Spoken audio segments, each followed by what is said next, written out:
नमस्कार दोस्तों, TNC bullet series में आपका हार्दिक स्वागत और अभिनंदन है। दोस्तों, जैसा कि आपको पता है कि रोज सुबह 7 बजे हम टीएनसी बुलेट सीरीज के माध्यम से एक इम्पोर्टेंट क्लास जो है वो आपके सामने लेके आते हैं। उस क्लास से रिलेटेड जो भी हमारे पास में डाउट होते हैं उन सबको हम क्लियर करते हैं। साथ के साथ जो है वो चर्चा करते हैं कि इन फ्यूचर में उस टॉपिक से पर्टिकुलर उस टॉपिक से जो है वो किस प्रकार से क्वेश्चन आ सकते हैं, उन सब के बारे में चर्चा करते हैं, ताकि किसी भी तरीके से एग्जाम में क्वेश्चन आए उसको हम सही तरीके से करके आए, चाहे डायरेक्ट आए, चाहे इनडायरेक्ट आए, चाहे अप्लाइड आए या प्रैक्टिकल बेस आए, हमारा क्वेश्चन जो है वो सही होना चाहिए। तो इसी कड़ी में हमारे पास में आज की क्लास रहेगी, that is called peritoneal dialysis. अगर क्लास के सीरियल नंबर की बात करें तो दोस्तों क्लास का सीरियल नंबर रहेगा हमारे पास में 277, यानी कि ऑलरेडी जो है वो हमने टीएनसी बुलेट सीरीज के माध्यम से 276 क्लास जो है वो कर ली है, और आज की आ जाएगी हमारे पास में 277, that is called peritoneal dialysis. Peritoneal dialysis शुरू करने से पहले जो है मैं आपको बताना चाहूँगा कि ये जो हमारे पास में इम्पोर्टेंट टॉपिक है वो हमने 200 मोस्ट इम्पोर्टेंट टॉपिक की जो लिस्ट है वहाँ से लिया है, और जो 200 मोस्ट इम्पोर्टेंट टॉपिक की लिस्ट कहाँ से बनी, कैसे बनी, उनके बारे में आप सब लोगों को जो है वो पता है, और आई थिंक वो लिस्ट आपके पास में होगी भी। जिनके पास में नहीं है वो टेलीग्राम पे सिर्फ मैसेज करके जो है वो 200 मोस्ट इम्पोर्टेंट टॉपिक लिस्ट प्राप्त कर सकते हैं। आप उसको देखोगे तो पता चलेगा कि ऑलमोस्ट 99% क्वेश्चन जो हो इन्हीं टॉपिक से आते हैं। तो उसी से हमने सेलेक्ट किया है पेरिटोनियल डायलिसिस। पेरिटोनियल डायलिसिस शुरू करने से पहले जो हो मैं डिस्कस करना चाहता हूं इसमें डायलिसिस का, यानी कि डायलिसिस क्या है, फिर ये आगे कैसे कैसे बढ़े। तो दोस्तों एक्चुअली क्या होता है कि डायलिसिस जो है वो एक हमारे पास में अल्टरनेट फंक्शन हो जाता है किडनी का। किडनी किसी भी तरीके से फेल हो जाए या किडनी अपने कार्य करने में असक्षम हो जाए, उसकी जो कार्य करने की जो कैपेसिटी है वो डिक्रीज हो जाए, या फिर ऐसी कोई जो है वो इमरजेंसी आ जाए जिससे किडनी जो है वो हमें ज़्यादा काम करवाना है, वो ज़्यादा काम कर नहीं पा रही है। जैसे सपोज कीजिए इलेक्ट्रोलाइट इम्बैलेंस हो जाए, सडनली जो है वो इलेक्ट्रोलाइट इम्बैलेंस हो जाए, हमारे ब्लड के अंदर जो है पोटेशियम बहुत ज़्यादा मात्रा में बढ़ जाए, तो उस कंडीशन में हमें इमीडिएटली उस पोटेशियम को बाहर निकालना हो जाता है। तो उस कंडीशन में जो पोटेशियम को बाहर निकालने वाली चीज़ है उसके लिए हम क्या करते हैं, डायलिसिस का सहारा लेते हैं, ठीक है, या जो वेस्ट प्रोडक्ट है उसका हम जो है वो वेस्ट प्रोडक्ट को निकालने के लिए जो है वो डायलिसिस का सहारा लेते हैं। तो डायलिसिस का एक सिंपल मीनिंग हो गया हमारे पास में कि जो किडनी कार्य करती है उसको हम आर्टिफिशियली तरीके से कर रहे हैं, उसको हम कहते हैं दोस्तों डायलिसिस। अब ये डायलिसिस जो है वो हमारे पास में दो तरीके का होता है, एक होता है हमारे पास में पेरिटोनियल डायलिसिस और एक होता है हमारे पास में हीमोडायलिसिस। दोनों डायलिसिस ही बहुत ही ज्यादा इंपॉर्टेंट है, हर बार जो है वो इनमें से एग्जाम में जो है वो क्वेश्चन निकल के आता है। ऑलरेडी हमने हीमोडायलिसिस पहले करवा लिया क्योंकि हीमोडायलिसिस और ज़्यादा इंपॉर्टेंट है, ठीक है, और जितने भी ज़्यादातर क्वेश्चन आते हैं वो हीमोडायलिसिस से ज़्यादा आते हैं, बाकी कुछ जो हो पेरिटोनियल डायलिसिस आते हैं। तो ऑलरेडी हमने जो है वो हीमोडायलिसिस कंप्लीट करवा चुके हैं। अगर आप देखोगे तो 269 नंबर की क्लास आएगी, या जो हमारे पास में 269 नंबर की क्लास है वो है हमारे पास में दोस्तों हीमोडायलिसिस। तो वहाँ पे आप जाके देख सकते हो, जिन बच्चों ने देख लिया अच्छी बात है, जिन्होंने नहीं देखा तो वहाँ पे जाके देख सकते हो। आज हमारे पास में आएगी पेरिटोनियल डायलिसिस। अब ये आज की क्लास के अंदर हम पढ़ेंगे इसके बारे में। तो दोस्तों सबसे पहले हम बात कर लेते हैं क्वेश्चन आंसर की।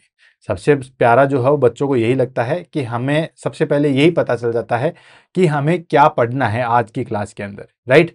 तो जो हमारे पास में पेरिटोनियल डायलिसिस है, कोई भी चीज़ अगर आपको नहीं समझ में आए तो उसको आप ब्रेक डाउन कर दो, पेरिटोनियल एंड डायलिसिस। अब डायलिसिस का मीनिंग तो क्या हो गया कि ब्लड से या जो हमारी बॉडी के अंदर जो है वो वेस्ट प्रोडक्ट है उनको बाहर निकालना, दैट इज कॉल्ड डायलिसिस।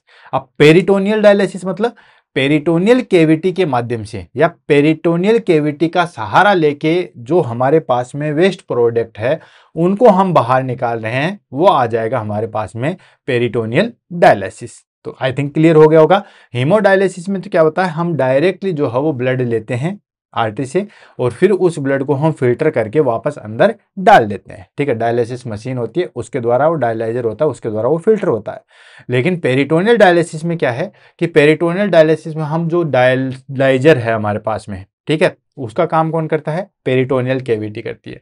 तो पेरिटोनियल कैविटी का सहारा लेके जो है वो हम ब्लड को फिल्टर कर रहे हैं या जो वेस्ट प्रोडक्ट है उनको हम बाहर निकाल रहे हैं, वो चीज़ आती है हमारे पास में दोस्तों पेरिटोनियल डायलिसिस। अब देखो कुछ एडवांटेज भी हैं, कुछ डिसएडवांटेज में। कोई भी प्रोसीजर होता है तो कुछ एडवांटेज होते हैं, कुछ डिसएडवांटेज होते हैं। ठीक उसी तरीके से हमारे पास में ये जो डायलिसिस है, ठीक है, पेरिटोनियल डायलिसिस। अब पेरिटोनियल डायलिसिस का कुछ एडवांटेज है, कुछ डिसएडवांटेज है। ऐसे हमारे पास में हीमोडायलिसिस का एडवांटेज था, डिसएडवांटेज था, तो उनको वन बाय वन करके लेंगे। जैसा मोटा मोटी हम बात करें कि हीमोडायलिसिस के लिए हमें हॉस्पिटल जाने की जरूरत होती ही होती है, घर पे हम नहीं कर सकते, जबकि पेरिटोनियल डायलिसिस को हम घर पे भी कर सकते हैं।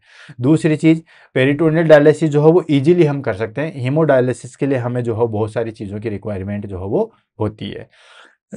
एडवांटेज की बात करें तो हीमोडायलिसिस से जो है वो इफेक्टिव होता है, तुरंत वो सारी चीज़ हम कर सकते हैं। जैसे इमरजेंसी कंडीशन आ गई तो हीमोडायलिसिस के द्वारा ही जो है वो कार्य करेंगे।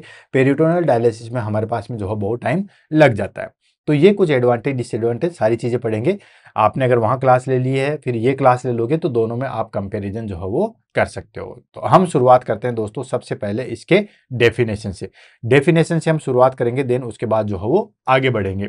तो वही डेफिनेशन में मैंने आपको एक मोटा मोटी चीज़ बता दिया है कि जो हमारे पास में जो पेरिटोनियल कैविटी है उसके माध्यम से जो है वो हमारे पास में जो भी वेस्ट प्रोडक्ट है या ब्लड के अंदर जो भी इलेक्ट्रोलाइट इम्बैलेंस है, कुछ भी चीज़ें हैं, ठीक है, उसके माध्यम से हम उस चीज़ को बाहर निकाल रहे हैं। जो एक्सेसिव प्रोडक्ट है उसको हम बाहर निकाल रहे हैं, उसको हम क्या कहते हैं दोस्तों, पेरिटोनियल डायलिसिस कहते हैं। अब हमने पेरिटोनियल कैविटी को ही क्यों चुना, तो उसके बारे में भी हमारे पास में आगे जिक्र करेंगे कि एक्चुअली क्या होता है। पेरिटोनियल कैविटी हमारे पास में सबसे लार्ज होती है। हमारे पास में 4 कैविटी होती है, एक क्रेनियम कैविटी होती है, एक थोरेसिक कैविटी होती है, एक एब्डोमिनल कैविटी होती है, एक पेल्विस कैविटी होती है। अब जो भी कैविटी होती है उसके ऊपर कवरिंग भी होती है, ठीक है। जैसे प्लूरल कैविटी में जो है वो हमारे पास में जो है वो प्लूरल जो हमारे पास में कैविटी है उसमें हमारे पास में जो है वो प्रेजेंट होती है। ऐसे हमारे पास में एब्डोमेन या जो है वहाँ पे पेरिटोनियम प्रेजेंट होती है। तो ये सबसे लार्ज कैविटी होती है, प्लस डबल लेयर की होती है। अगर आपको पता हो तो इसमें 2 लेयर होती है, एक विसरल लेयर होती है और एक जो है हमारे पास में जो है वो पेराइटल लेयर होती है, ठीक है।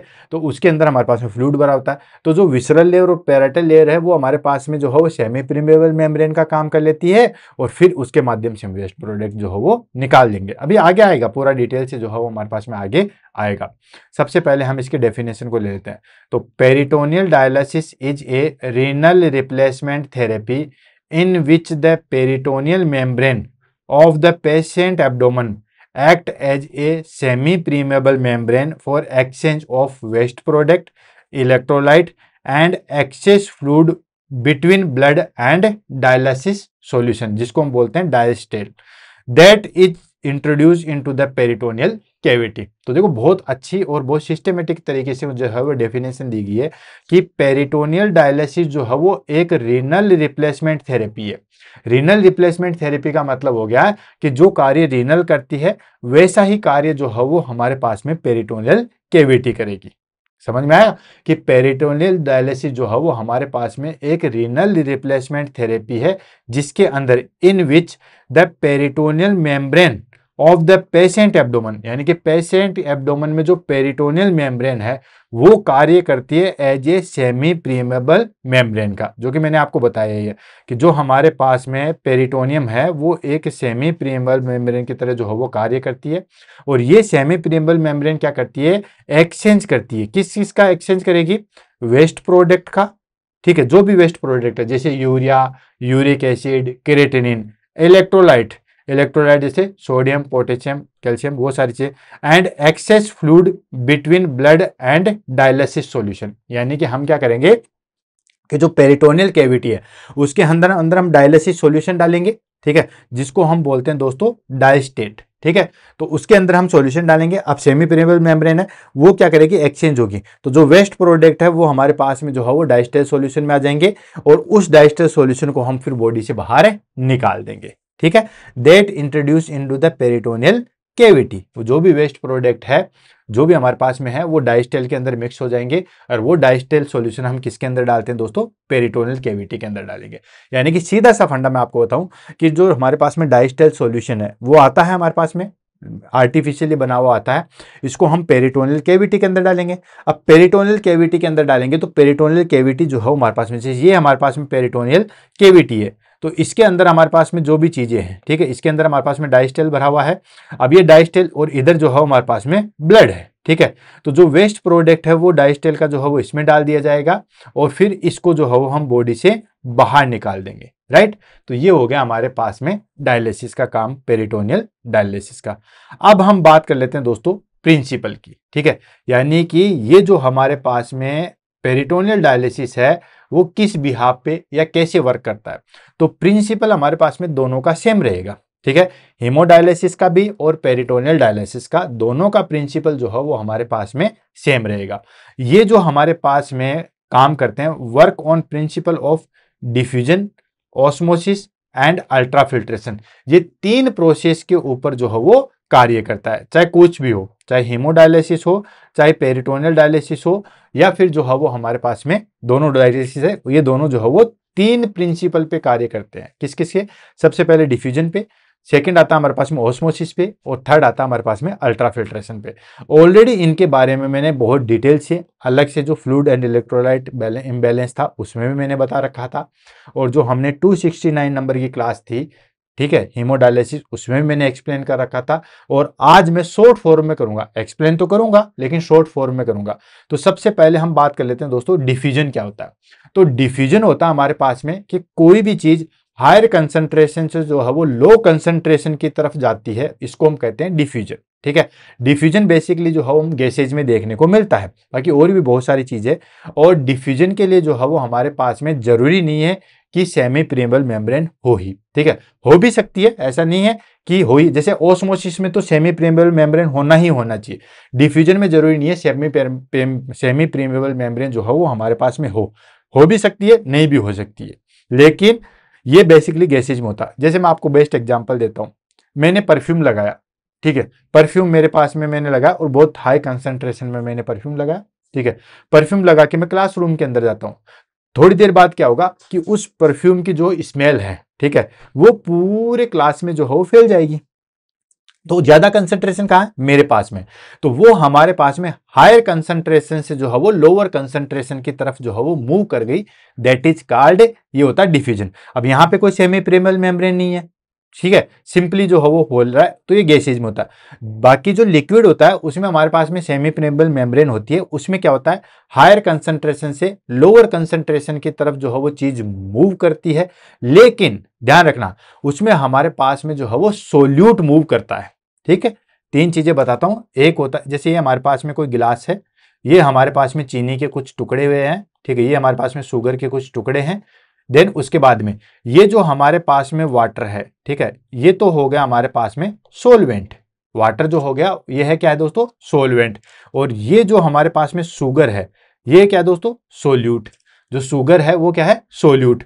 तो इस सोल्यूट को हम इसमें डालेंगे, किसके अंदर, वाटर के अंदर, सोलवेट के अंदर डालेंगे, तो फाइनली हमारे पास में क्या बनेगा दोस्तों, सॉल्यूशन बनेगा। क्या बनेगा दोस्तों, सॉल्यूशन बनेगा। ये चीज आपको पता ही है। तो फाइनली हमने सोल्यूट, चीनी को जो है वो हमने किस में डाला, सोलवेंट के अंदर डाला, वाटर के अंदर डाला, फाइनली हमारे पास में क्या बन गया, सॉल्यूशन। तो डिफ्यूजन के अंदर जो है हमारे पास में सोल्यूट का मोमेंट होता है। किसका मोमेंट होता है, सोल्यूट का मोमेंट होता है। जैसे फॉर एग्जांपल ये ब्लड है, यहां पे हमारे पास में यूरिया ज्यादा है या क्रेटिनिन ज्यादा है, तो हायर कंसंट्रेशन है, ये हायर कंसंट्रेशन फिर लोअर कंसंट्रेशन की तरफ जाएगी, that is called diffusion. Diffusion क्या होता है, हायर कंसंट्रेशन से लोअर कंसंट्रेशन की तरफ जो है वो मूव करता है, दैट, और वो मूव कौन करता है दोस्तों, सोल्यूट करता है। ये हो गया डिफ्यूजन। सेकंड चीज आती है हमारे पास में ऑस्मोसिस। ऑस्मोसिस में क्या होता है दोस्तों, ऑस्मोसिस में बेसिकली जो है हमारे पास में सोलवेंट का एक्सचेंज होता है। किसका, सोलवेंट का, जैसे वाटर का। उसमें क्या होता है कि जो हमारे पास में लो ऑस्मोटिक प्रेशर है उससे हाई ऑस्मोटिक प्रेशर की तरफ मूव करेगा। क्या चीज, हमारे पास में जो लो ऑस्मोटिक प्रेशर है, जैसे फॉर एग्जांपल हमने किशमिश डाली पानी के अंदर, ठीक है, तो पानी के अंदर किशमिश डाली, तो हमारे पास में जो लो ऑस्मोटिक प्रेशर कहां है दोस्तों, वाटर के अंदर लो ऑस्मोटिक प्रेशर है। क्यों, क्योंकि उसके अंदर चीनी मिली हुई नहीं है। तो वो क्या करेगी कि वहां पे जो है वो पानी सारा का सारा किसमें चला जाएगा, किशमिश के अंदर चला जाएगा, हाई ऑस्मोटिक प्रेशर की तरफ जो है वो चला जाएगा, क्योंकि वहां पे चीनी है, तो वो किशमिश जो है वो फूल जाएगी। ऐसे मैं आपको एग्जाम्पल दूं कि जैसे हमारे पास में जो है वो ग्रेप्स है, अंगूर है, अंगूर को हमने नमक के पानी में डाल दिया, हाई कंसंट्रेशन वहां कर दी, वहां पे ऑस्मोटिक प्रेशर जो है वो हमारे पास में हाई कर दिया। अब वो शुगर, वो जो आपने वो जो अंगूर डाला वो क्या करेगा, उससे पानी बाहर निकल जाएगा। क्यों, बाहर की तरफ जो है वो हमारे पास में क्या है, हाई ऑस्मोटिक प्रेशर है, तो हाई ऑस्मोटिक प्रेशर की तरफ जाएगा। यानी कि वाटर या सोलवेंट समझ लो, सोलवेंट का जो है वो लोअर ऑस्मोटिक प्रेशर से हायर ऑस्मोटिक प्रेशर के थ्रू जाएगा with semi permeable membrane, that is called osmosis. Clear. तीसरी आती है हमारे पास में अल्ट्रा फिल्ट्रेशन। अल्ट्रा फिल्ट्रेशन का मतलब सिंपली आप समझो कि जैसे हम चाय छानते हैं, ठीक है, जो भी चीजें उनको फिल्टर कर देते हैं, जो भी चीजें होती है उसको हम फिल्टर कर देते हैं, that is called ultra filtration.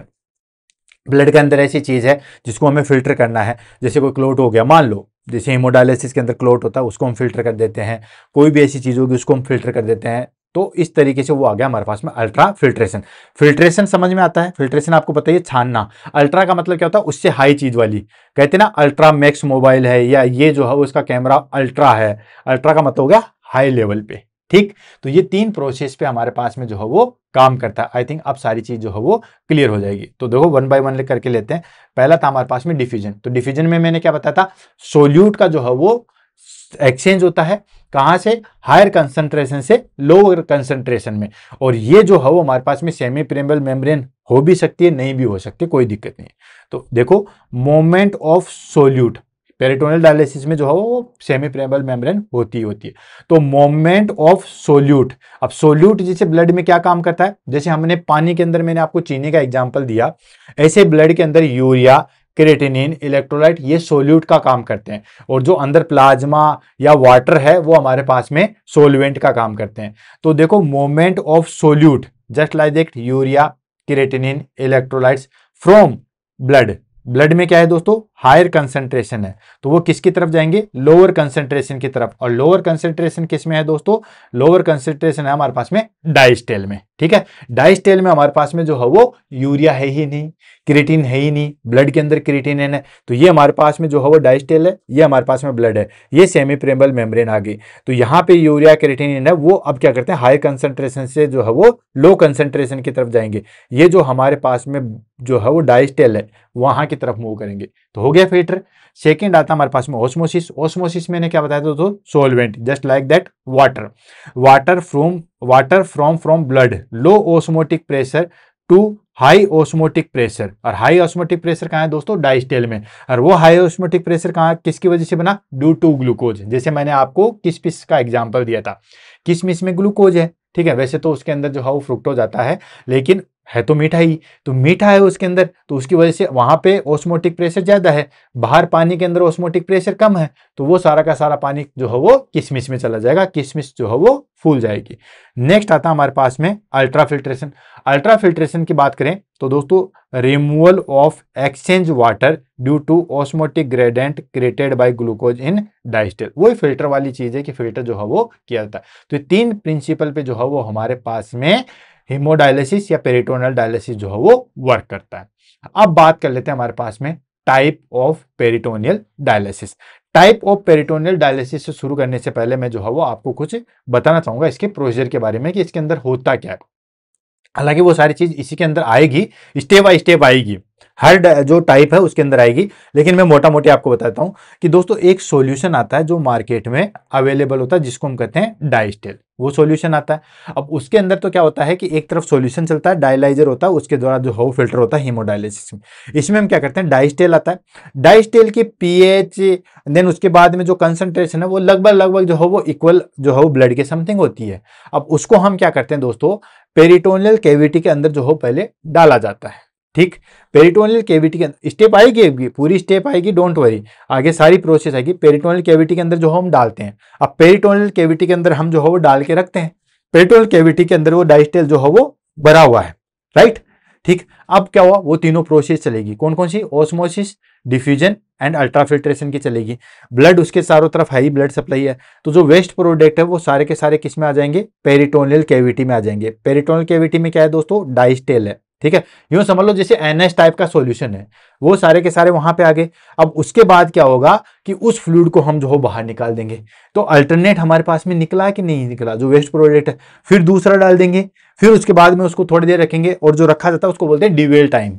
ठीक है, जितनी देर हमारे पास में फ्लूइड रखा था उसको बोलते हैं डिवेल टाइम।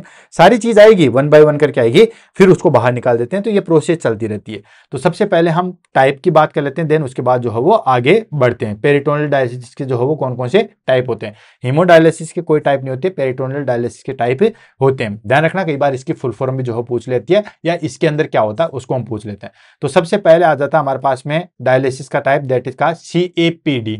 CAPD हो गया कंटिन्यूअस एम्बुलेटरी पेरिटोनियल डायलिसिस। सीधा सीधा फंडा है। पीडी का मतलब हो गया पेरिटोनियल डायलिसिस, एचडी का मतलब होता है हीमोडायलिसिस, ये शॉर्ट फॉर्म है। अब CAPD हो गया कंटिन्यूअस एम्बुलेटरी पेरिटोनियल डायलिसिस। अब देखो इसमें हमारे पास में चीज आ जाती है कि इसको पढ़ने की या ज्यादा समझने के लिए सीधा सीधा इसी के मीनिंग पे चले जाओ। पेरिटोनियल डायलिसिस आपको पता ही है, दोनों चीज क्लियर होगी। कंटिन्यूअस का मतलब क्या हो गया, लगातार, ठीक है। और एम्बुलेटरी का मतलब क्या हो गया, चलते हुए। यानी कि इसमें क्या होता है कि आदमी काम भी करता रहता है, वो सारी चीज चलती भी रहती है, राइट। देन उसके बाद जो है उसको निकाल जाता है। तो इसको देखो, मैनुअल एक्सचेंज मतलब खुद से हम एक्सचेंज करते हैं, performed 3 to 5 times in A daily. 3 से 5 टाइम दिन में जो है वो ये प्रोसेस किया जाता है। इसके अंदर हम क्या करते हैं कि जो हमारे पास में पेरिटोनियल कैविटी है उसके अंदर हम डाइस्टल डालते हैं।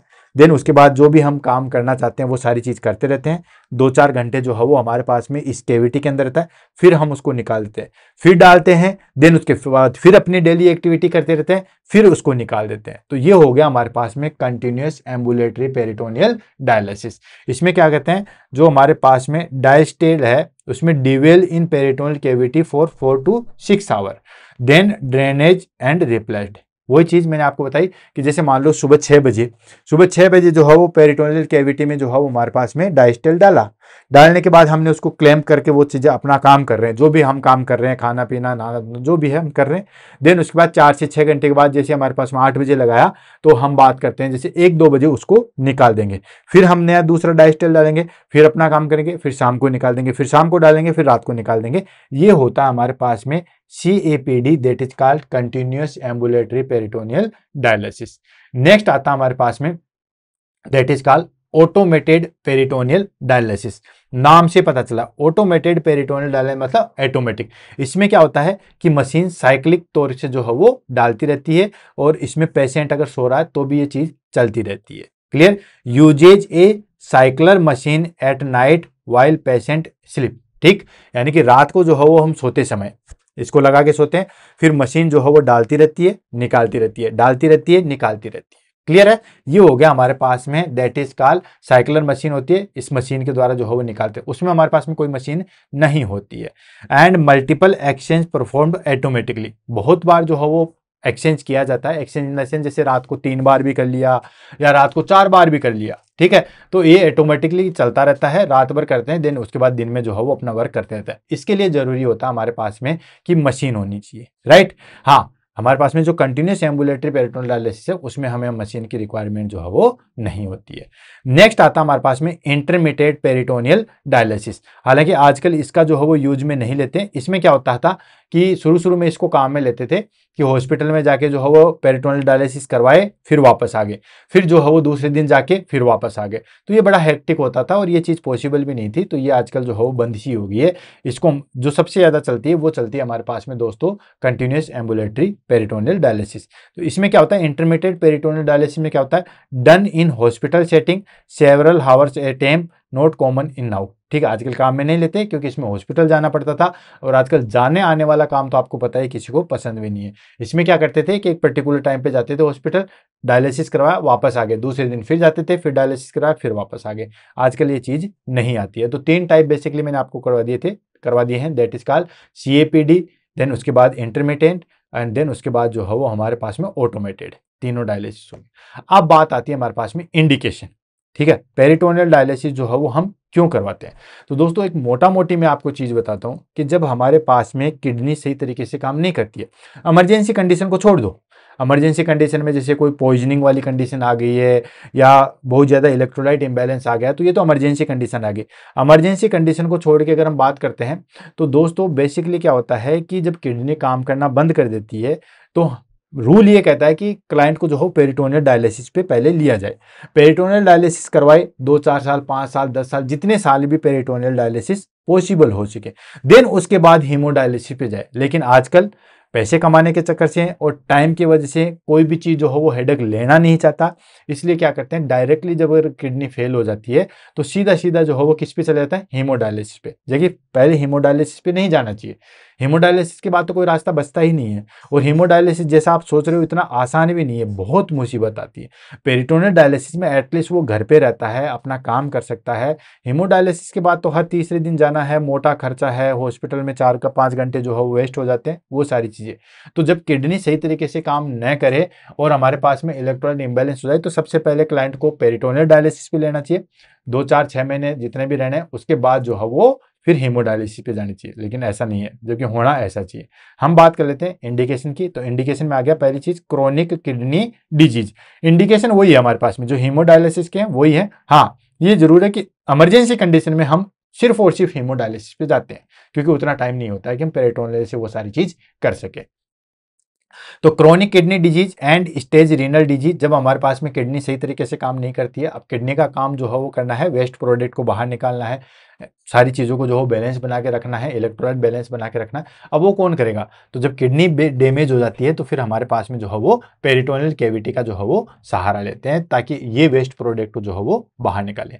सेकेंड आता है acute renal failure where haemodialysis is not possible. ठीक है, हालांकि एक्यूट रीनल फेलियर में हम जो है वो प्रेफरली जो है वो हीमोडायलिसिस जो है वो करते हैं। क्यों? क्योंकि वो सडनली होता है, किसी भी इमरजेंसी कंडीशन में होता है। तो एक्यूट रीनल फेलियर में हम हीमोडायलिसिस पे जाते हैं। लेकिन अगर हमारे पास में हीमोडायलिसिस की फैसिलिटी नहीं है, ठीक है, हीमोडायलिसिस पॉसिबल नहीं है किसी भी कारणवश की वजह से, तो फिर हम क्या करते हैं दोस्तों, फिर हम पेरिटोनियल डायलिसिस पे जाते हैं।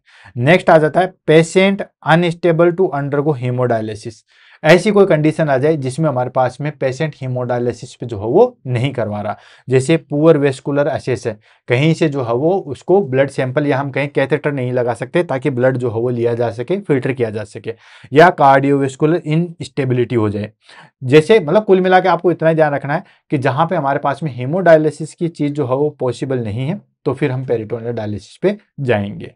नेक्स्ट आता है हमारे पास में paediatric and elderly patient, less invasive. बच्चे होते हैं, बच्चे इतने समझदार नहीं होते हैं, तो वो 4 घंटे एक जगह बैठे रहना, फिर वो डायलिसिस करवाना, कैथेटर लगे हुए हैं उनको वो निकाल सकता है। तो ऐसी कंडीशन में हम जो है वो फिर पेरिटोनियल डायलिसिस करवाते हैं। या एल्डरली पेशेंट को कहीं जाना नहीं होता है, कहीं पे और कुछ नहीं करना, घर पे ही तो रहना होता है, तो क्यों ना वो पेरिटोनियल डायलिसिस करवाए। तो ये हमारे पास में कुछ इंडिकेशन है पेरिटोनियल डायलिसिस की। आई होप सारी चीज जो है वो आपको क्लियर हो रही है। अब बात आती है हमारे पास में कॉन्ट्रा इंडिकेशन। कॉन्ट्रा इंडिकेशन और कॉम्प्लिकेशन दोनों अलग अलग चीज होती है। बहुत सारे बच्चे इसमें कंफ्यूज होते हैं, कई बार जो हो टेलीग्राम पे मैसेज करते हैं। तो दोस्तों कॉन्ट्रा इंडिकेशन का मतलब हो गया कि ऐसी कंडीशन जिसमें वो करवा ही नहीं सकता, मतलब उसमें अब हम पेरिटोनियल डायलिसिस कर ही नहीं सकते। ठीक है, वो तो हो गया कॉन्ट्रा इंडिकेशन। कॉम्प्लिकेशन होती है कि हम प्रोसीजर अगर नहीं करेंगे तो क्या चीज की दिक्कत हो सकती है, और अगर हमने प्रोसीजर किया तो क्या क्या चीज की प्रॉब्लम्स हो सकती है। ठीक है, तो वो आता है कॉम्प्लिकेशन। कॉन्ट्रा इंडिकेशन इसमें हम लेते हैं absolute and relative, in the sense कि इस कंडीशन में तो हम जो है वो कर ही नहीं सकते। तो इसमें आता हमारे पास में सबसे पहली चीज पेरिटोनियल एडेशन और फाइब्रोसिस। अगर मान के चलिए किसी क्लाइंट की जो हो पेरिटोनियल एडिशन का मतलब हो गया ऐड होगी। जैसे आपको पता है 2 लेयर होती है हमारे पास में, ये जैसे हमारे पास में विसरल लेयर होगी, ये हमारे पास में पैराइटल लेयर होगी। ठीक है, 2 लेयर होगी, वैसे आउटर वाली पैराइटल होती है, अंदर वाली जो हो विसरल होती है। तो ये हमारे पास में 2 लेयर होगी, visceral layer and parietal layer. अब ये विसरल लेयर और पैराइटल लेयर आपस में चिपक जाए, यानी कि ऐसी कंडीशन आ जाए। ठीक है, ऐसी कंडीशन आ जाए, ठीक, तो उस कंडीशन में हम जो है वो पेरिटोनियल डायलिसिस नहीं करवा सकते। क्यों? क्योंकि अब फ्लूइड कहां जाएगा, वो तो दोनों आपस में चिपकी हुई है। ठीक है, तो पेरिटोनियल एडेशन या फाइब्रोसिस हो जाए मतलब, और ये कब होता है बेसिकली दोस्तों, प्रीवियस एब्डोमिनल सर्जरी, पहले के टाइम पे अगर सर्जरी हुई है तो उस कंडीशन में हमारे पास में जो है वो दोस्तों ये आपस में चिपक जाते हैं। तो पेरिटोनियल एडेशन में हम जो है वो पेरिटोनियल डायलिसिस नहीं करते। नेक्स्ट आता है severe respiratory disease. Severe respiratory disease में क्या होगा कि हमने जो है, आपको पता है फ्लूइड कम से कम देते हैं। अगर हमारे पास में रेस्पिरेटरी डिजीज है तो उसमें हम कम से कम जो है वो फ्लूइड देते हैं।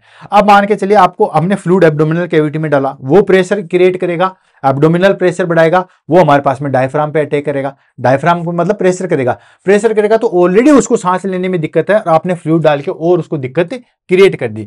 तो सीवियर रेस्पिरेटरी डिजीज है, सीवियर रेस्पिरेटरी प्रॉब्लम्स है, उसमें हम पेरिटोनियल डायलिसिस नहीं करते। क्यों? क्योंकि फ्लूइड डालेंगे हम एब्डोमिनल, ऑफकोर्स पेरिटोनियल कैविटी में हम फ्लूइड डालते हैं, फ्लूइड डालते हैं तो इंट्रा एब्डोमिनल प्रेशर जो है वो इंक्रीज हो जाता है और उसके वजह से, इंक्रीज होने की वजह से क्या होगा दोस्तों, हमारे पास में बाकी सारी चीजों की प्रॉब्लम्स आती है। नेक्स्ट आता है हमारे पास में सीवियर ओबेसिटी। सीवियर ओबेसिटी का मतलब हो गया कोई क्लाइंट बहुत ही ज्यादा फैटी है, बहुत ज्यादा फैटी है, तो उसमें हमारे पास में पेरिटोनियम को फाइंड आउट करना, वहां पे फ्लूइड डालना। ऑलरेडी मान लो यहाँ पे एक मटका बना हुआ है, आप और फ्लूइड कहां डालोगे? ठीक है, तो सीवियर ओबेसिटी, हालांकि ओबेसिटी में करते हैं पर बहुत ज्यादा सीवियर ओबेसिटी होता है तब हम पेरिटोनियल डायलिसिस नहीं करते हैं। नेक्स्ट आता है एक्टिव पेरिटोनाइटिस और एब्डोमिनल इन्फेक्शन। अभी प्रेजेंट टाइम में, ठीक है, उसको पेरिटोनाइटिस हो, peritonitis in the sense inflammation of the peritoneal cavity. अगर किसी क्लाइंट को इन्फ्लामेशन हो अभी प्रेजेंट टाइम में या एब्डोमिनल इन्फेक्शन हो तो हम जो है वो दोस्तों उसमें नहीं करते हैं।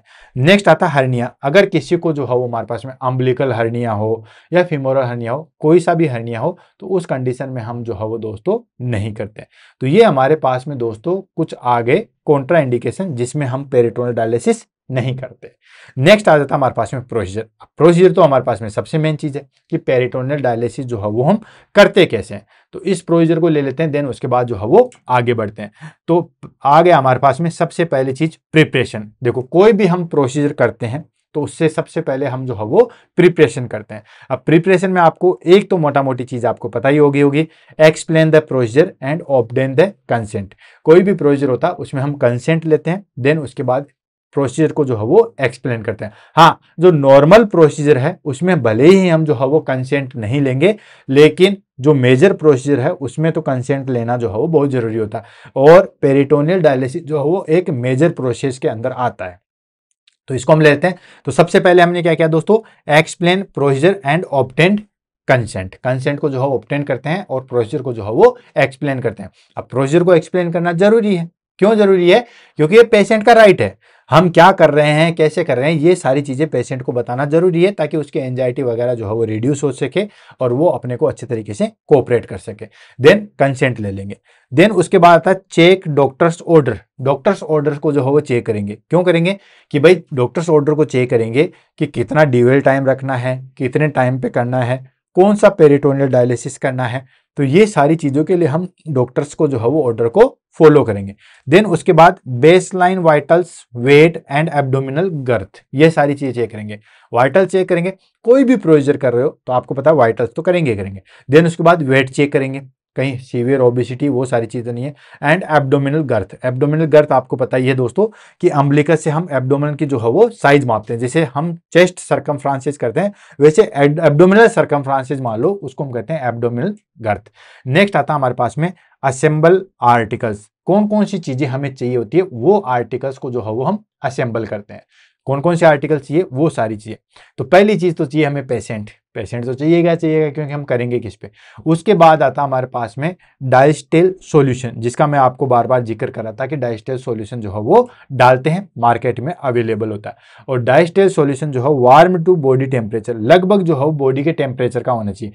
बहुत ज्यादा ठंडा जो है वो आप नहीं डाल सकते, क्रैम्प आ जाते हैं, और गर्म भी नहीं डाल सकते। तो लगभग जो हमारे पास में बॉडी का टेम्परेचर है उस टेम्परेचर पे जो है वो डाइस्टेल का सॉल्यूशन होना चाहिए। नेक्स्ट आता हमारे पास में कैथेटर सेट। कैथेटर सेट जिसको हम बोलते हैं दोस्तों टेकन ऑफ कैथेटर, यानी कि इस तरीके से जैसे आप ये यहाँ पे देख रहे हो, ये जो आप कैथेटर देखो इसको बोलते हैं टेकन ऑफ कैथेटर। कुछ कैथेटर जो है वो इस तरीके से भी आते हैं, ठीक है, राउंड शेप में भी आते हैं कुछ कैथेटर।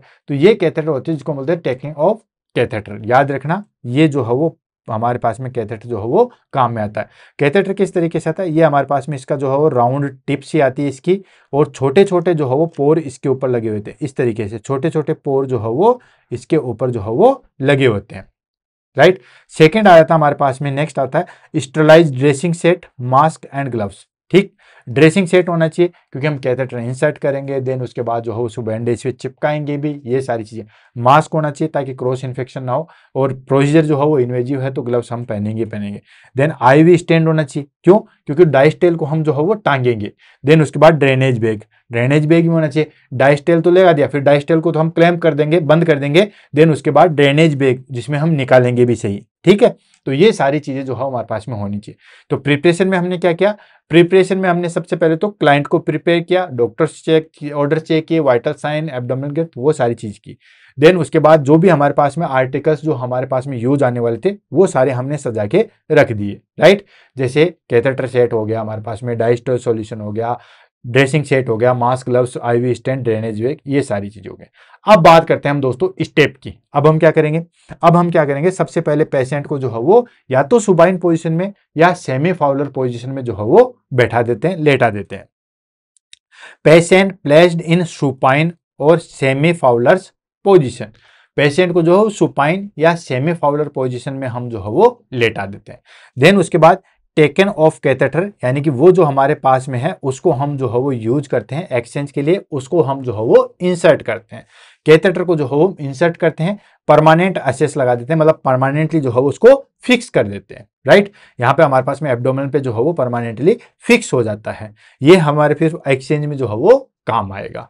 देन उसके बाद जो है हमारे पास में आता है कि जो हमारे पास में डाइस्टेल सॉल्यूशन है, इन्फ्यूजन है, वो हम धीरे धीरे जो है वो इंसर्ट करते हैं। और लगभग हमारे पास में डाइस्टेल सॉल्यूशन जो है वो 1.5 से 2 लीटर इन्फ्यूजन जो है वो इंसर्ट किया जाता है पेरिटोनियल कैविटी में बाय ग्रेविटी, मतलब किसी मशीन की सहायता से या फोर्सफुली जो है वो पुश नहीं करते हैं, ऊपर टांग दे देते हैं और ग्रेविटी फोर्स के द्वारा जो है वो हमारे पास में डाइस्टेल सॉल्यूशन जो है वो पेरिटोनियल कैविटी में जाएगा। एंड ये जो हमारे पास में 1.5 से 2 लीटर जो सॉल्यूशन जाएगा वो लगभग 10 से 15 मिनट के अंदर चला जाएगा, राइट। यानी कि जो हमारे पास में 1.5 से 2 लीटर सॉल्यूशन था वो लगभग 10 से 15 मिनट में चला जाएगा। अच्छा, ड्यूअल टाइम में और ट्रांसफ्यूजन टाइम अलग अलग होता है। ये हमारे पास में ट्रांसफ्यूजन टाइम है। जो डाइस्टेल 1 से 1.5 लीटर था वो 10 से 15 मिनट में हमने पेरिटोनियल कैविटी के अंदर जो है वो भेज दिया। अब भेजने के बाद क्या करते हैं, हमने जो है वो डाइस्टेल वाला तो जो है वो क्लैंप कर दिया, यानी कि बंद कर दिया, और फिर उस सॉल्यूशन को हम जो है वो पेरिटोनियल कैविटी के अंदर रखते हैं। क्या करते हैं, उसी के अंदर जो है वो हम रखते हैं। और रखने के कारण जो हमारे पास में जो फ्लूइड रखा जाता है उसको हम कहते हैं ड्यूअल टाइम। काफी बार जो है वो एग्जाम में पूछा गया है, ध्यान रखना ड्यूअल टाइम क्या होता है। तो जो हमारे पास में डाइस्टेल सॉल्यूशन जो है वो पेरिटोनियल कैविटी में जितनी देर हम रखते हैं उसको हम बोलते हैं दोस्तों ड्यूअल टाइम। तो सॉल्यूशन ये आ गया हमारे पास में, solution remain in the abdomen, या हम कह सकते हैं पेरिटोनियल कैविटी 4 to 6 आवर्स। और इसके बाद डिफ्यूजन, ऑस्मोसिस, अल्ट्राफिल्ट्रेशन की जो है वो प्रोसेस होती है, जो मैंने आपको बता दी। जो वेस्ट प्रोडक्ट है वो इसके अंदर आ जाएंगे, डाइस्टेल सॉल्यूशन के अंदर, पेरिटोनियल कैविटी के अंदर आ जाएंगे। 2 से 4 घंटे हमने 6 घंटे हमने रखा। देन उसके बाद ड्रेनेज करेंगे। ड्रेनेज में हम क्या करेंगे दोस्तों कि ग्रेविटी फोर्स के द्वारा ही जो है वो बैग नीचे की साइड में रखा जाता है, जैसे हम यूरिनरी कैथेटराइजेशन में जो यूरो बैग रखते हैं, ठीक वैसे। तो जो ड्रेनेज बैग है वो हम नीचे की साइड में रखते हैं, राइट। तो ड्रेनेज बैग है, bag lowered and effluent used fluid drain out for gravity, यानी कि ग्रेविटी के द्वारा ही जो है फ्लूइड है, यूज फ्लूइड को हम जो है वो इफ्लुएंट बोलते हैं, ठीक है। तो इफ्लुएंट फ्लूइड को, या हम कहें कि जो फ्लूइड अंदर था, या ध्यान रखना दोस्तों, इफ्लुएंट फ्लूइड किसको बोला जाता है, जो हमारे पास में पेरिटोनियल कैविटी में था, अब उसको हम बाहर निकाल रहे हैं। तो जो यूज फ्लूइड है, डाइस्टेल हमने रखा, 2 से 6 घंटे रखा, फिर हम उसको वापस आए, वो यूज फ्लूइड आ गया इफ्लुएंट, उसको हम जो है वो बाहर निकालते हैं और उसको हम ड्रेन आउट करते हैं। किसके द्वारा, ग्रेविटी फोर्स के द्वारा जो है वो ड्रेन आउट किया जाता है। And drainage should be clear, straw coloured, cloudy indication of infection, cycle repeated as prescribed. और ड्रेनेज को हम देखते हैं कि वो बिल्कुल क्लियर है या स्ट्रो कलर का है, किस तरीके का। अभी सारे कलर भी मैं आपको बताऊंगा कि कौन सा कलर जो है वो किसको इंडिकेट करता है, ठीक है। अगर क्लियर है, पेल येलो है तो बिल्कुल क्लियर है, स्ट्रो कलर्ड है तो वो इन्फेक्शन को डिनोट करता है, अगर हमारे पास में रेडिश है तो फिर वो हमारे पास में जो है वो ब्लड को इंडिकेट करता है, ठीक, तो हमारे पास में मोटा मोटी चीज है कि हम जो है वो उसको देखेंगे, ड्रेनेज को जो है वो देखेंगे कि वो बिल्कुल क्लियर और येलोइश है या नहीं है। अगर अलग है तो फिर हम उसको भी जो है वो नोटिफाई करते हैं। कौन कौन से कलर में क्या क्या चीजें हो सकती है उसको हम जस्ट नेक्स्ट आगे जो है वो पढ़ने वाले। पूरे फ्लूइड को हमने निकाल दिया, देन उसके बाद साइकिल को जो है वो फिर से रिपीट किया जाता है। कितनी बार रिपीट करना है वो सारा हमने डॉक्टर फिजिशियन ऑर्डर में देख लिया कि 2 बार रिपीट करना है या दिन में 3 बार रिपीट करना है, वो डॉक्टर्स ऑर्डर पे जो है वो डिपेंड करता है। तो ये इस तरीके से हम जो है वो प्रोसेस करते हैं। नेक्स्ट आ गया हमारे पास में कंपोजिशन ऑफ डाइस्टेल सॉल्यूशन। डाइस्टेल सॉल्यूशन का क्या क्या कंपोजिशन होता है, मतलब उसके अंदर क्या क्या चीजें होती है। ठीक है, तो बेसिकली देखा जाए तो मैंने आपको एक मोटा मोटी चीज बताई थी दोस्तों कि जो हमारे पास में ब्लड के अंदर जो चीज होती है, लगभग लगभग, पूरी चीज नहीं है, लगभग लगभग जो है वो वही चीज होती है। हाँ, कुछ चीजें जो है वो हमारे पास में कम होती है, कुछ ज्यादा होती है। जैसे फॉर एग्जाम्पल सोडियम हमें बॉडी से बाहर निकालना ही निकालना होता है। क्यों? क्योंकि सोडियम और पोटेशियम ये दोनों के दोनों जो है वो हमारे पास में ब्लड के अंदर ज्यादा होता है, क्योंकि किडनी काम नहीं कर रही है, तो उसमें हमारे पास में सोडियम इस डाइस्टेल सॉल्यूशन के अंदर जो है वो कम होता है। ठीक है, ऐसे हमारे पास में कुछ चीजें, जैसे हमारे पास में सोडा बाइकार्बोनेट हम ज्यादा रखते हैं। क्यों? क्योंकि सोडा बाइकार्बोनेट जो है हमारे पास से बेनिफिशियल है, तो हम ज्यादा रखते हैं ताकि वो बॉडी के अंदर जाए। राइट, तो इसके आधार पे बाकी लगभग लगभग जो है हम सेम से रखते हैं, इसको हम ले लेते हैं। ठीक है, तो दोस्तों सबसे पहले हम बात कर लेते हैं सोडियम की।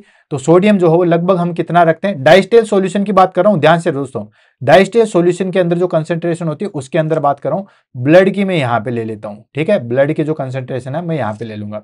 तो सोडियम जो है हमारे पास में लगभग कितना होता है, अप्रोक्सीमेटली, ये जो आप साइन देख रहे हो ऐसा वाला, ठीक है, ये जो हमारे पास में साइन है अप्रोक्सीमेटली, तो ये अप्रोक्सीमेटली होता है 132 से लेके 134 मिलीमोल पर लीटर होता है। सोडियम जो है वो 132 से लेके 134 मिलीमोल पर लीटर होता है, जबकि ब्लड के अंदर कितना होता है दोस्तों, 135 से लेके हमारे पास में 145 मिलीमोल पर लीटर होता है। ये आपको बताइए। ठीक है, तो ये हमारे पास में ज्यादा है, तो हमें ज्यादा से कम की तरफ लाना है। क्लोराइड जो है वो हमारे पास में कितना होता है, 95 टू लेके जो है वो 105 मिलीमोल पर लीटर होता है, और ये ही लगभग जो है वो हमारे पास में सेम ही होता है। ठीक है, हमारे पास में सेम ही होता है। हाँ, कैल्शियम की बात करें तो कैल्शियम हमारे पास में 1.25 से लेके 1.75 मिलीमोल पर लीटर होता है। अब मिलीमोल पर लीटर आपने नहीं सुना होगा, लेकिन बेसिकली आपको जो है वो लेवल कितना होता है दोस्तों, आपने मिलीग्राम पर डेसीलीटर में सुना होगा, तो 8.5 से लेके 10.8 मिलीग्राम पर डेसीलीटर होता है, ये तो आपने देखा होगा। और ये भी ब्लड के अंदर और डाइस्टेल के अंदर लगभग जो है वो सेम होता है। मैग्नीशियम की बात करें तो मैग्नीशियम जो है वो लगभग 0.25 से लेके 0.75 मिलीमोल पर लीटर होता है। इसको भी हम बात करते हैं मैग्नीशियम को भी, तो ये होता है हमारे पास में 1.6 से लेके 2.6, ठीक है, 1.6 से लेके 2.6 मिलीग्राम पर डेसीलीटर होता है। ठीक है, ये हमारे पास में होता है। बफर की बात करें तो बफर हमारे पास में 35 से लेके 45 मिलीमोल पर लीटर होता है बाइकार्बोनेट, और ये हमारे पास में डाइस्टेल के अंदर ज्यादा होता है। सोडियम तो ये मोटा मोटी ध्यान रखो, ये तो हमारे पास में कम होता है। ठीक है, और ये हमारे पास में बफर जो है वो ज्यादा होती है, यानी कि ज्यादा हमें अगर बॉडी के अंदर डालना है तो वो डाइस्टेल के अंदर ज्यादा होना चाहिए। क्यों? क्योंकि आपको पता है ब्लड के अंदर कितना होता है दोस्तों, ब्लड के अंदर हमारे पास में 22 से लेके 27 मिलीमोल पर लीटर होता है। ठीक है, 27 या 26 भी जो है वो कई बुक्स में दिया हुआ है।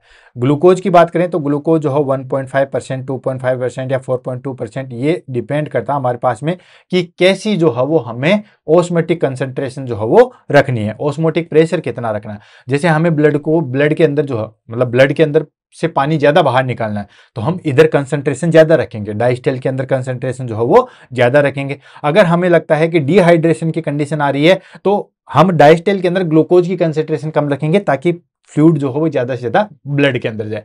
तो ये हमारे पास में डिपेंड करता है किसके ऊपर, ब्लड पे, हमें फ्लूइड ब्लड से बाहर निकालना है या अंदर देना है। तो ये हो गया हमारे पास में कंपोजिशन। नेक्स्ट बात करते हैं हमारे पास में एडवांटेज क्या है पेरिटोनियल डायलिसिस के। तो दोस्तों हर कोई प्रोसीजर है, जैसे हमने हीमोडायलिसिस पढ़ा था तो वहां पे भी हमने एडवांटेज और डिसएडवांटेज देखे थे। हीमोडायलिसिस के एडवांटेज क्या है, एडवांटेज है कि ये क्विक हो जाता है। ठीक है, इमरजेंसी कंडीशन में काम आ जाता है, तुरंत जो हम कार्य कर सकते हैं, जैसे कोई टॉक्सिन्स या इलेक्ट्रोलाइट को सडनली जो है वो हमें बॉडी से बाहर निकालना है तो हम निकाल सकते हैं। ये सारी चीजें एडवांटेज है। डिसएडवांटेज क्या है, डिसएडवांटेज ये है कि हमें जो है वो ब्लड के लिए पोर्ट बनाना पड़ता है, चाहे तो फिस्टुला बनाए चाहे ग्राफ्ट बनाए, वो सारी चीज़ें। देन उसके बाद जो है वो हॉस्पिटल जाने की ज़रूरत होती है, कॉस्टली होता है। तो ये सारी चीज़ें जो है वो हमारे पास में डिसएडवांटेज है। ठीक उसी तरीके से हमारे पास में पेरिटोनियल डायलिसिस के भी जो है वो एडवांटेज और डिसएडवांटेज है। एडवांटेज क्या है? एडवांटेज बहुत एडवांटेज है, ठीक है। घर पे आराम से कर सकते हैं, इन्फेक्शन के चांसेस कम होते हैं, आराम से साइकोलॉजिकल सपोर्ट मिल जाता है, कोई ज़्यादा खर्चा नहीं है, ठीक है, कोई ज़्यादा रिएक्शन नहीं है, वो सारी चीज़ें जो है वो हम कर सकते हैं। तो देखो 1 बाय 1 करके लेते हैं। पहला है can be performed at home, यानी कि पेरिटोनियल डायलिसिस को हम जो है वो घर पे भी रख सकते हैं। ग्रेटर इंडिपेंडेंसी, और घर पे भी रख के भी जो है वो हम इतना कर सकते हैं कि अगर क्लाइंट थोड़ा भी पढ़ा लिखा है या थोड़ा भी जो है वो कॉन्शियस है तो वो खुद से वो सारी चीज़ कर सकता है, किसी को कहने की जरूरत नहीं है। किडनी फेल हुई है, किडनी फेल वाले बहुत सारे काम करते हैं, तो वो खुद से ही डायस्टेल टांग लेगा, खुद से ही जो है पोर्ट चालू कर देगा, खुद से ही आराम से लेटा रहेगा, न्यूज़पेपर या जो है वो मोबाइल चलाता रहेगा। देन उसके बाद फ्लूइड अंदर चला जाएगा, 2-4 घंटे अपना हल्का फुल्का जो भी काम करेगा, पार्क में चला गया, ये सब मतलब हल्का फुल्का, देन उसके बाद वापस निकाल सकता है। तो आराम से घर पे परफॉर्म कर सकते हैं, इंडिपेंडेंटली सब कुछ चीज़ें कर सकता है। नेक्स्ट आता है कंटिन्यूस प्रोसेस, ये लगातार चलती रहती है, ठीक है। तो better haemodynamic stable then the haemodialysis, तो इसमें हमें कोई चीज़ की ज़्यादा दिक्कत नहीं आती है, अनस्टेबिलिटी वाली कोई चीज़ नहीं आती है। नेक्स्ट आता है no need for vascular access, किसी भी प्रकार का कोई पोर्ट बनाने की जरूरत नहीं है, सिंपली जो है वो टेकन ऑफ कैथेटर जो है वो डाला, देन निकाल लिया। उसमें हमारे पास में या तो ग्राफ्ट करना पड़ेगा या फिस्टुला जो है वो बनाना पड़ेगा।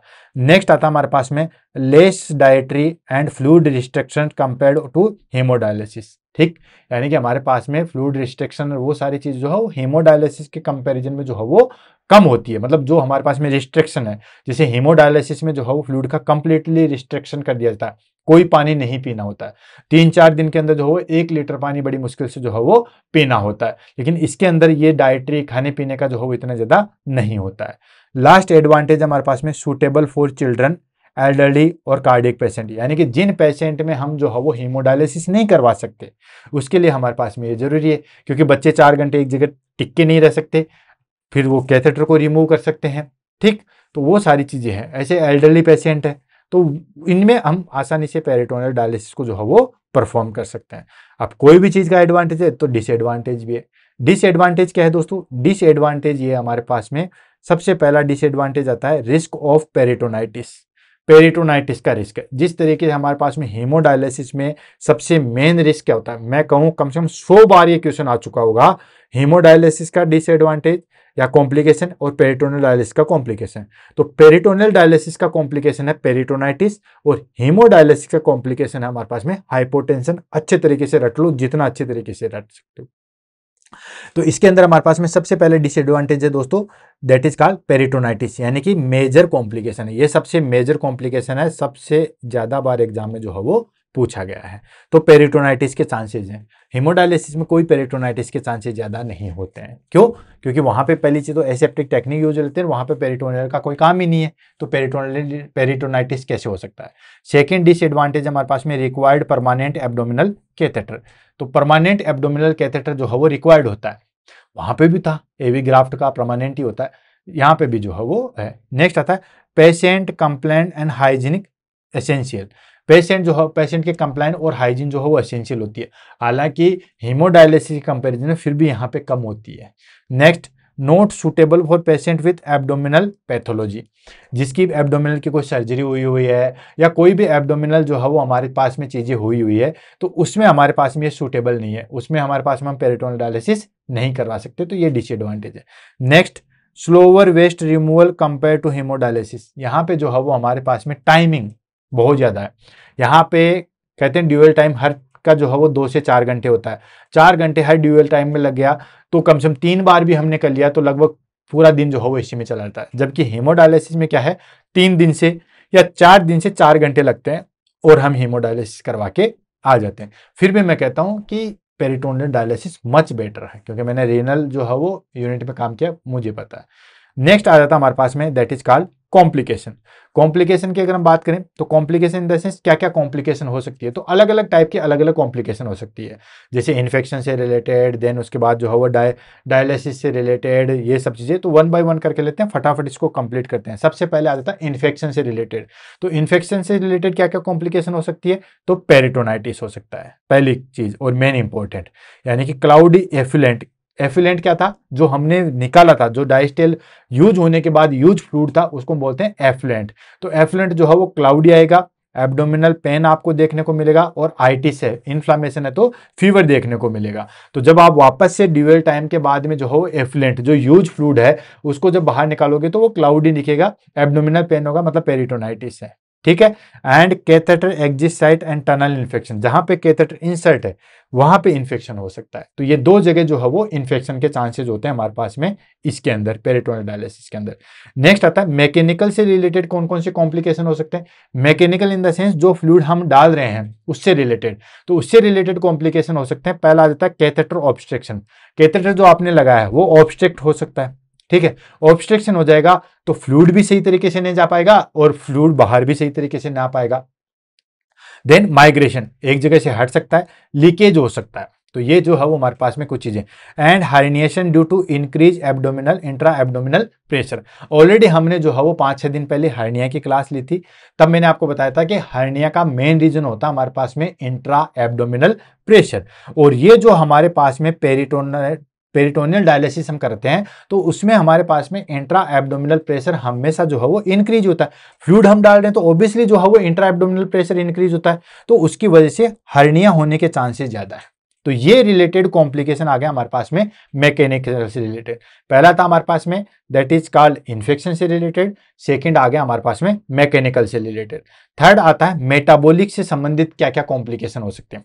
तो मेटाबॉलिक से संबंधित हमारे पास में कॉम्प्लिकेशन हो सकते हैं। सबसे पहले चीज हाइपरग्लाइसीमिया, ठीक है, फ्रॉम ग्लूकोज डाइस्टेल। अगर हमारे पास में ग्लूकोज कंसंट्रेशन हमने ज्यादा ले ली, किसके लिए, वाटर को बाहर निकालने के लिए, हमने यहाँ पे जो डाइस्टेल है उसमें ग्लूकोज ज्यादा ले लिया, तो डाइस्टेल में हमने ग्लूकोज ज्यादा ले लिया तो हम वाटर को तो बाहर निकाल सकते हैं, लेकिन जो डिफ्यूजन प्रोसेस से ग्लूकोज भी जो है वो ब्लड के अंदर चला जाएगा, तो इसकी वजह से जो है वो हाइपरग्लाइसीमिया हो सकता है।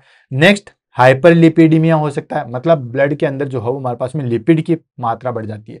नेक्स्ट प्रोटीन लॉस, माल न्यूट्रिशन, तो प्रोटीन हमें मेंटेन रखना पड़ता है। और इलेक्ट्रोलाइट इंबैलेंस हो सकते हैं, ठीक है, अगर हमने डाइस्टेल को सही तरीके से नहीं किया। मान लीजिए हमने डाइस्टेल में सोडियम ज्यादा है तो फिर इलेक्ट्रोलाइट इंबैलेंस हो सकता है। तो ये मेटाबॉलिक से रिलेटेड कॉम्प्लिकेशन है। रियल है, क्लियर है, तीनों तरीके से हमने पढ़ लिया। इन्फेक्शन से रिलेटेड क्या क्या कॉम्प्लिकेशन हो सकते हैं, मैकेनिकल से रिलेटेड क्या क्या कॉम्प्लिकेशन हो सकते हैं, देन उसके बाद हमारे पास में आता है दोस्तों इलेक्ट्रोलाइट से संबंधित क्या क्या कॉम्प्लिकेशन हो सकते हैं। अब बात आती है हमारे पास में नर्सेज रिस्पॉन्सिबिलिटी इन पेरिटोनियल डायलिसिस। पेरिटोनियल डायलिसिस में नर्सिंग की क्या क्या रिस्पॉन्सिबिलिटी होती है, तो ऑलरेडी आपने स्टेप देख लिए। जो कैथेटर वगैरह डलवाना है वो सारी चीज असिस्ट करवाना, वो सारा जो है वो नर्स का काम होता है। जो कंसेंट वगैरह कलेक्ट करना है, उसका वाइटल्स वगैरह चेक करना है, एब्डोमिनल गर्थ चेक करनी है, वो सारा नर्स का काम होता है। देन आफ्टर प्रोसीजर कितना डिवेल टाइम रखना है, किस तरीके से रिमूव करना, वो सारा नर्सिंग का काम होता है। तो नर्सिंग रिस्पॉन्सिबिलिटी ले लेते हैं पेरिटोनियल डायलिसिस की। उसमें सबसे पहले हम लेते हैं before procedure. Before procedure in the sense कि प्रोसीजर से पहले नर्सिंग की क्या क्या रिस्पॉन्सिबिलिटी होती है अगर किसी क्लाइंट को पेरिटोनियल डायलिसिस करना है या करवाना है तो उसमें सबसे पहले आता है एक्सप्लेन एंड रीश्योर पेशेंट। ठीक है, पहले कोई भी प्रोसीजर है वो एक्सप्लेन करेंगे ताकि क्लाइंट अच्छे तरीके से जो है वो रीएश्योरेंस हो सके, अच्छे तरीके से जो है वो फील कर सके।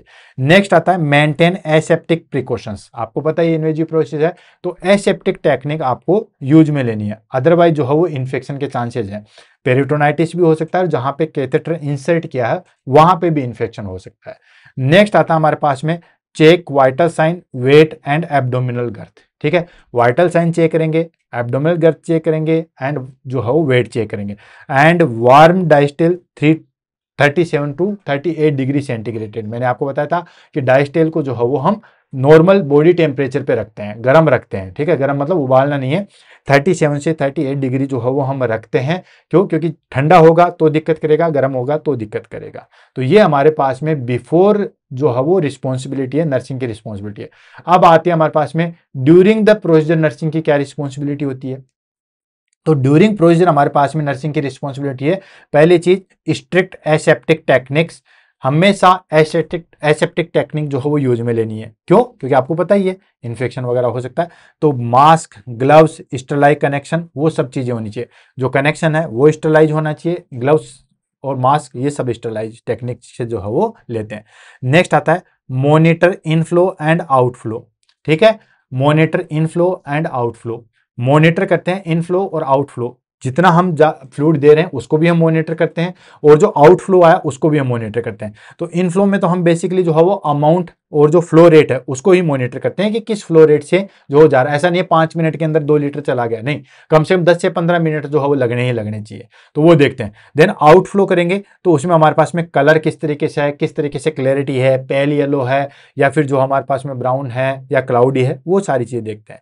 Next regulate flow rate, avoid too rapid flow, pain and cramp. मैंने आपको बताया था निकालते टाइम पे भी और फ्लूइड डालते टाइम पे भी जो है वो हमें फ्लो रेट का जो है वो स्पेशली ध्यान में रखना है। क्यों? उसको रेगुलेट करना है, क्योंकि अगर हमारे पास में फ्लो रेट अगर बहुत ज्यादा हो गया, ठीक है, तेज हो गया तो भी दिक्कत है, बहुत तेज होगा तो फिर पेन और क्रैम्प्स आ सकते हैं। ठीक है, तो इसलिए ये ध्यान रखना। नेक्स्ट आता है observe for discomfort, respiratory distress. जब हमारे पास में हम फ्लूइड दे रहे हैं तो क्लाइंट को देखते हैं कि वो डिस्कम्फर्ट तो फील नहीं कर रहा, ठीक है, ऐसे बेचैन तो नहीं हो रहा, या इंट्रा एब्डोमिनल प्रेशर की वजह से डायफ्राम पे प्रेशर लगे उसको रेस्पायरेशन में तो दिक्कत नहीं आ रही है, क्लाइंट जो है वो रेस्पायरेटरी डिस्ट्रेस में तो नहीं जा रहा। वो सारी चीजें जो है वो हम ऑब्जर्व करेंगे ड्यूरिंग प्रोसीजर। नेक्स्ट आता है हमारे पास में आफ्टर प्रोसीजर। अब हमने जो है वो डायस्टल जो मतलब डायलिसिस कर दिया, देन उसके बाद क्या रिस्पॉन्सिबिलिटी है नर्सिंग की? तो उसमें सबसे पहली रिस्पॉन्सिबिलिटी थे record intake, output, effluent appearance. ठीक, सबसे पहले कितना इनटेक हमने दिया वो रिकॉर्ड करेंगे। कितना रिकॉर्ड किया? जैसे मान के चलिए हमने 1.5 लीटर जो है वो इंट्रोड्यूस किया, 1.5 लीटर जो है वो अंदर डाला, तो इस तरीके से। देन उसके बाद देखते हैं हम output. Output in the sense कितना जो है वो बाहर निकला, ये भी तो जरूरी है।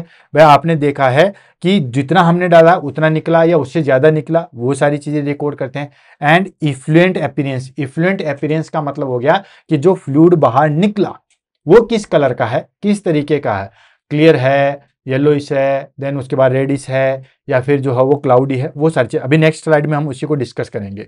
ठीक, देन उसके बाद नेक्स्ट आता है हमारे पास में monitor for vital sign for, monitor for sign of peritonitis. Peritonitis के जो है वो साइन देखेंगे। अब पेरिटोनाइटिस के क्या साइन है? सबसे पहली चीज मेन कॉम्प्लिकेशन तो पेरिटोनाइटिस ही है। अब उसके क्या क्या साइन है? उसके साइन हो गया हमारे पास में क्लाउडी एफ्लुएंट, मतलब जो हमारे पास में फ्लूइड बाहर निकला वो क्लाउडी है। फीवर है तो आइटिस है, इन्फ्लामेशन है तो फीवर हो गया हुआ। एब्डोमिनल टेंडरनेस है, तो ये सारी चीजें इंडिकेट करती है हमारे पास में पेरिटोनाइटिस की, तो उसको हम मॉनिटर करेंगे कि पेरिटोनाइटिस तो नहीं है। Next check vital sign and weight daily. Vital sign check करेंगे, वो तो जरूरी है भाई, हमने दिया भाई कहीं पेशेंट हाइपोटेंशन में, हाइपरटेंशन में, शॉक के कंडीशन में ऐसे तो नहीं जा रहा, इसके लिए वाइटल साइन चेक करेंगे। और वेट चेक करेंगे कि कितना हमने डाला, कितना हमने निकाला, कितना वेट गेन किया, कितना लॉस किया, वो सारी चीजें। And educate patient and family about hand hygiene, catheter care, diet. ठीक है, यानी कि जो क्लाइंट है और जो क्लाइंट फैमिली मेंबर्स हैं उनको हम एजुकेट करते हैं कि किस तरीके से आपको जो है वो, अगर घर पे भी मान लो पेरिटोनियल डायलिसिस करना है, घर पे भी अगर हमारे पास में पेरिटोनियल डायलिसिस करना है तो किस तरीके से आप जो है वो कैथेटर केयर करोगे, किस तरीके से जो है आप हाथों को साफ करके ये सारी चीजें करोगे, किस तरीके से आप डाइट मेंटेन करोगे, क्योंकि हाई प्रोटीन डाइट जो है वो लेनी होती है। तो इन सब के बारे में जो है वो उसको एजुकेट करेंगे। क्लियर है? नेक्स्ट आ जाता है हमारे पास में कि जो फ्लूइड हमारे पास में बाहर निकला, जो फ्लूइड हमारे पास में आउट हुआ, तो वो आउट फ्लूइड हुआ तो उसमें किस प्रकार का अपीयरेंस आएगा, तो क्या चीज इंडिकेट करते हैं। तो दो तो आपको क्लियर पता समझ ही आ गया होगा कि हमारे पास में अगर क्लियर है और पेल येलो है मतलब नॉर्मल है, कोई दिक्कत नहीं है, और अगर क्लाउड है, ट्यूबरेंट है, मतलब पेरिटोनाइटिस को जो है वो कर रहा है। अगर हमारे पास में रेडिश है तो फिर ब्लड का जो है वो इंडिकेट करता है। ठीक है, तो मोटा मोटी को हम डिस्कस कर लेते हैं, देन उसके बाद आगे बढ़ते हैं। सबसे पहले आ गया क्लियर और पेल येलो। अगर हमने जो फ्लूइड बाहर निकला, आउटफ्लो में जो फ्लूइड बाहर निकला वो अगर क्लियर है, पेल येलो है, तो क्या चीज की है? तो दोस्तों ये बिल्कुल जो है वो हमारे पास में नॉर्मल है, मतलब कोई चीज की दिक्कत नहीं है। नेक्स्ट आता है मिल्क कलर्ड, ठीक है, चाइल्डस। अगर हमारे पास में दूध जैसा है तो वो किसको इंडिकेट करता है? वो इंडिकेट करता है मैलिग्नेंट ट्यूमर, लिम्फोमा, ट्यूबरकुलोसिस, या कोई भी पैरासाइटिक इंफेक्शन, या हेपेटाइटिस, लीवर सिरोसिस है। तो ठीक, इसको इंडिकेट करता है। अगर मिल्क की अपीयरेंस है, थोड़ा थोड़ा जो व्हाइट व्हाइट जो है अगर ऐसा निकल रहा है, तो हमारे पास में ये इन सब चीज़ों को इंडिकेट कर रहा है। ट्यूमर हो सकता है, लिम्फोमा हो सकता है, टीबी हो सकता है, पैरासाइटिक इन्फेक्शन होता है और लिवर सिरोसिस हो सकता है। नेक्स्ट आता है क्लाउडी या टूब्रोइड। तो क्लाउडी सॉल्यूशन है, तो मैं बार बार रिपीट कर रहा हूं, वो किसको इंडिकेट कर रहा है दोस्तों? पेरिटोनाइटिस की। ठीक है, यानी कि प्राइमरी जो हो बैक्टीरियल इन्फेक्शन है and performed bowel appendicitis pancreatitis, वही मतलब इन्फ्लामेशन है कहीं ना कहीं पे। नेक्स्ट आता है ब्लडी ट्रैप या थोड़ा सा रेडिस है, तो आपको पता है कहीं ना कहीं जो है ब्लड आरबीसी जो है वो इसके अंदर इंक्लूड है, मतलब बिलाइन या मैलिग्नेंट ट्यूमर हो सकता है, या हेमरेजिक पैनक्रेटाइटिस या परफोरेड अल्सर जो है वो है जिसको इंडिकेट करता है। तो जो हमने फ्लूइड बाहर निकाला उसका कलर जो है वो किस तरीके से आता है, उसके ऊपर जो है वो हम ये चीजें डिस्कस करते हैं। नेक्स्ट आता हमारे पास में डाइट इन पेरिटोनियल डायलिसिस। हम बार बार जिक्र कर रहे हैं, नर्सिंग रिस्पॉन्सिबिलिटी में भी हमने जिक्र किया, पहले भी किया, कि डाइट का हमेशा जो है वो ध्यान रखना है। अब डाइट का क्या ध्यान रखना है? अभी तक तो हमने ये तो देख लिया कि पेरिटोनियल डायलिसिस है तो हमें उसमें डाइट का जो है वो ध्यान रखना है, पर डाइट का क्या ध्यान रखना है, कौन सी डाइट देनी है? तो वैसे मैंने आपको मोटा मोटी बताया था दोस्तों कि हाई प्रोटीन डाइट जो है वो देनी होती है। तो हाई प्रोटीन डाइट जो है वो देनी होती है to compensate the protein loss. Protein loss जो है वो होता है पेरिटोनियल डायलिसिस में, प्रोटीन लॉस होता है। एक चीज ध्यान रखना, तीन हमारे पास में कार्बोहाइड्रेट, प्रोटीन एंड लिपिड या फैट। तो लिपिड, ठीक है, लिपिड या प्रोटीन, लिपिड या फैट को हम कहें, ये तो इंक्रीज होता है। ठीक है, ग्लूकोज इंक्रीज डिक्रीज दोनों हो सकता है, क्योंकि वो हमारे पास में डिपेंड करता है डाइस्टेल सॉल्यूशन के कंसंट्रेशन क्या है। ठीक है, और प्रोटीन का लॉस ही होगा। तो प्रोटीन, हाई प्रोटीन डाइट जो है वो दी जाती है पेरिटोनियल डायलिसिस में। नेक्स्ट आता है हमारे पास में मॉडरेट कैलोरी इंटेक, मतलब मीडियम टाइप से जो है वो कैलोरी इंटेक रखा जाता है, न तो बहुत ज्यादा रखा जाता है, न ही जो है वो कम रखा जाता है। तो moderate calorie intake, glucose absorb from dialysate. Next आता है sodium and fluid restriction. Sodium और फ्लूइड का रिस्ट्रिक्शन किया जाता है, ये चीज आपको पता है, एज पर डॉक्टर्स ऑर्डर्स। कितना रिस्ट्रिक्शन करना है वो डिपेंड करता है हमारे पास में डॉक्टर्स ऑर्डर पे, लेकिन सोडियम और फ्लूइड का रिस्ट्रिक्शन किया ही किया जाता है। सोडियम हमें कम से कम लेना होता है, फ्लूइड हमें कम से कम लेना होता है। नेक्स्ट आता है हमारे पास में potassium restriction, usually less than in hemodialysis. ठीक है, पोटेशियम रिस्ट्रिक्शन जो है वो किया जाता है। तो ये हमारे पास में कुछ डाइट्स थे जो पेरिटोनियल डायलिसिस के अंदर जो है वो हमें फॉलो करनी है। मोटा मोटे आपको एक ही चीज ध्यान रखना है, एक तो प्रोटीन डाइट देंगे, बाकी सोडियम और फ्लूइड रिस्ट्रिक्शन डाइट देंगे, पोटेशियम रिस्ट्रिक्शन डाइट देंगे, और नॉर्मल कैलोरी इंटेक दिया जाता है। बाकी फैट भी कम रखेंगे, कार्बोहाइड्रेट डिपेंड करता है हमारे पास में कंसंट्रेशन पे। क्लियर? फटाफट जो है वो इसकी समरी ले लेते हैं, देन उसके बाद जो है वो हम फिनिश करते हैं। हालांकि टॉपिक आपने कंप्लीट कर लिया है, तो मुझे नहीं लगता कि समरी में आपको पढ़ने में इतनी दिक्कत आएगी। आपको पता ही है पेरिटोनियल डायलिसिस में हम जो हमारे पास में पेरिटोनियल कैविटी है उसको एक तरीके से जो है वो हम यूज में ले रहे हैं डायलाइजर की तरीके से।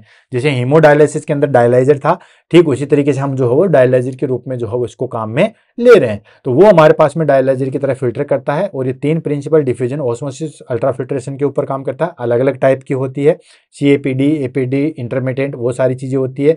देन उसके बाद क्या क्या इंडिकेशन, क्या क्या कॉन्ट्रा इंडिकेशन, वो सारी चीजें हमने पढ़ी। क्या क्या नर्सिंग रिस्पॉन्सिबिलिटी होती है, वो सारी चीजें पढ़ी। याद रखने के लिए मैंने आपको ड्यूअल टाइम बताया था। देन उसके बाद मेन कॉम्प्लिकेशन क्या हो सकती है, वो सारी चीजें। ये हालांकि टॉपिक तो इंपॉर्टेंट है ही है, लेकिन उसमें भी से भी क्या इंपॉर्टेंट है वो भी मैंने आपको जो है वो बताया था। अब फटाफट इसकी हम समरी ले लेते हैं। तो दोस्तों, peritoneal dialysis is used to peritoneal membrane as a filter, यानी कि पेरिटोनियल डायलिसिस को हम काम में ले रहे हैं कि जो पेरिटोनियल मेम्ब्रेन है या जो पेरिटोनियल कैविटी है वो एज ए फिल्टर के रूप में जो है वो कार्य करती है। And work by diffusion, osmosis and ultrafiltration. और ये जो है वो हमारे पास में डिफ्यूजन, ऑस्मोसिस और अल्ट्राफिल्ट्रेशन के प्रोसेस पे जो है वो डिपेंड करती है। नेक्स्ट आता है usually in CKD, AKI when hemodialysis is unstable. ठीक है, ये जो है वो किस में काम में लेते हैं, क्रोनिक किडनी डिजीज या एक्यूट किडनी इंफेक्शन, उसमें हम काम में लेते हैं, इसमें हमारे पास में आता है। और सेकेंड चीज आ गई जिसमें हम हीमोडायलिसिस नहीं करवा सकते, उसमें काम में लेते हैं। नेक्स्ट, ये बेसिकली जो है वो 2 टाइप का होता है, हालांकि मैंने आपको 3 टाइप बताए थे। एक था हमारे पास में CAPD, that is called continuous ambulatory peritoneal dialysis. Second था हमारे पास में APD, that is called automated peritoneal dialysis. And third था हमारे पास में intermediate peritoneal dialysis, IPD. IPD आजकल यूज में नहीं लेते हैं। नेक्स्ट हम बात करते हैं मेजर रिस्क की। तो मेजर रिस्क में आता है हमारे पास में that is called peritonitis. Peritonitis जो है वो सबसे मेजर रिस्क होता है। इसके लिए हमें स्ट्रिक्ट एसेप्टिक टेक्निक्स या जो है वो यूज में लेनी है ताकि पेरिटोनाइटिस ना हो।